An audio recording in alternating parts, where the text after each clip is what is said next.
Hi hello good morning எல்லாரும் எப்படி இருக்கீங்க?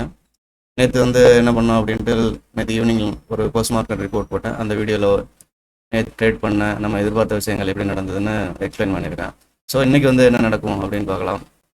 மெயினாக குளோபல் இஷ்யூ, யூஎஸ் ஈரான் வார் மறுபடி அதில் கொஞ்சம் ப்ராப்ளமாக இருக்குது. நேற்று யூஎஸ் மறுபடியும் அட்டாக் பண்ணியிருக்காங்க ஈரான். அந்த அட்டாக் கொஞ்சம் ஹெவி அட்டாக்காக இருந்திருக்குது. ஸோ அதனால் பார்த்தீங்கன்னா ஆல்ரெடி பீஸ் ஸ்டாக் அவங்களுக்குள்ள போய்கிட்டனால நேற்று நடந்த அட்டாக் ரொம்ப அதிகம். அதனால பார்த்தீங்கன்னா குரூட் ஆயில் ப்ரைஸ் ஏறிக்கிட்டு இருக்குது. ஸோ இது ஒரு நெகட்டிவ் சென்டிமெண்ட் தான். ஸோ மார்க்கெட் இன்னைக்கு 24,500 கிராஸ் அவுட் பண்ணி மேலே போகுமா அப்படின்னு எதிர்பார்க்க முடியாது. நேற்று போயிருந்திருக்கலாம், ஏன்னா நேற்று நிறையா ஷார்ட் கவரிங் எக்ஸ்பைரினால இருந்த ஓஐ நிறையா இருந்தது. ஸோ இன்னைக்கு ஷார்ட் கவரிங் நடக்கிறதுக்கு வாய்ப்பு இல்லை. ஸோ இன்னைக்கு மோஸ்ட்லி நெகட்டிவ் சைட் கீழே தான் ப்ளே பண்ணணும். எப்படி பண்ணுறது? ஸோ இன்றைக்கி எதிர்பார்க்குறது market flat to gap down இந்த ஏரியாவில் தான் ஓப்பன் ஆக போகுது. இன்கேஸ் ஃப்ளாட் கொஞ்சம் கேப் டவுன் ஓப்பன் ஆகி இமீடியட்டாக மார்க்கெட் பவுன்ஸ் பேக் மேலே போனால் கூட இந்த 24,460 ஒரு ஸ்ட்ராங் ரெசிஸ்டன்ஸாக இருக்கும். ஏன்னா இந்த ஃபாலோட ஃபிபனாச்சி ரீட்ரேஸ்மெண்ட் அது, ப்ளஸ் அதுக்கு ப்ரீவியஸ் டே அங்கே தான் செல்லிங் நிறையா நடந்திருக்கு. ஸோ அதனால் 24,460 ஒரு ஸ்ட்ராங் ரெசிஸ்டன்ஸாக இருக்கும். ஸோ இதை தாண்டி மேலே போகிறதுக்கான சான்சஸ் கம்மி. ஈவன் இந்த ரெசிஸ்டன்ஸுக்கு வர்றதுக்கான சான்சஸுமே கம்மி அப்படின்னு தான் நினைக்கிறேன்.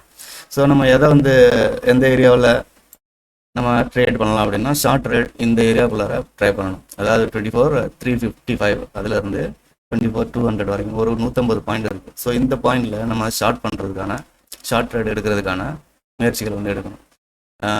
ஏன்னா 24,350 ஸோ ஒரு ஸ்ட்ராங்கான ரெசிஸ்டன்ஸ் அப்படி தான் சொல்லுவேன். ஸோ கீழே ஓப்பன் ஆகி இன்கேஸ் இங்கே ரெசிஸ்டன்ஸ் எடுத்தாலோ இல்லை பிரேக் அவுட் ஆனால் கூட மறுபடியும் பிரேக் டவுன் ஆகும் இல்லையா, கீழே இங்கே இது பிரேக் அவுட் ஆகிட்டு மறுபடியும் பிரேக் டவுன் ஆகும். அந்த ஏரியாவில் ஷார்ட் ட்ரேட் எடுக்கிறதுக்காக ட்ரை பண்ணலாம். டார்கெட் 24,200. ஏன்னா இங்கே ஒரு கேப் வேறு இருக்குது. இந்த கேப்பை மேபி இன்னைக்கு ஃபில்லப் பண்ண ட்ரை பண்ணலாம் மார்க்கெட். இன்கேஸ் உங்களுக்கு லாங் ட்ரேட் எடுக்கிற ஐடியா இருக்குது, உங்களோட ஐடியா அப்படியே லாங் ட்ரேட் பாசிபிளாக இருக்கும் அப்படின்னு நினச்சா அட்லீஸ்ட் இந்த 24,460 இதை கிராஸ் பண்ணதுக்கப்புறம் ட்ரை பண்ணால் நல்லாயிருக்கும். இல்லைன்னா ஈவன் நீங்கள் லாங் ட்ரேட் எடுத்தால் கூட அங்கே போய் ரெசிஸ்டன்ஸ் எடுத்து மறுபடியும் ரிட்டர்ன் வர்றதுக்கான சான்சஸ் இருக்குது. ஓகே, ஸோ எப்படி இதுதான் ஐடியா. ஜஸ்ட் 3 சிம்பிள் லைன் தான். 24,460 ரெசிஸ்டன்ஸ், 24,355 அதுவுமே ரெசிஸ்டன்ஸ் தான். ஸோ இந்த ஏரியாவில் மார்க்கெட் ஓப்பன் ஆகும் அப்படின்ட்டு எதிர்பார்க்குறோம். ஷார்ட் ட்ரேட் எடுத்தால் 24,200 டார்கெட். இதுதான் பிளான். ஸோ நீங்களும் மார்க்கெட் அனலைஸ் பண்ணிட்டு எப்படி இருக்குது என்னென்ன பாருங்கள். அண்டு டிஸ்கிரிப்ஷனில் ஒரு டெலகிராம் சேனல், ஃப்ரீ சேனல், நீங்கள் அதில் ஜாயின் பண்ணிக்கோங்க. இன்கேஸ் இன்பிட்வீன் மார்க்கெட் நடந்துகிட்டு இருக்கும்போது ஏதாவது முக்கியமான அப்டேட் கொடுக்கணும் அப்படின்னா அதில் அந்த சேனலில் கொடுக்குறேன். நீங்கள் ஜஸ்ட் அதில் ஜாயின் பண்ணிக்கலாம். Free Telegram channel.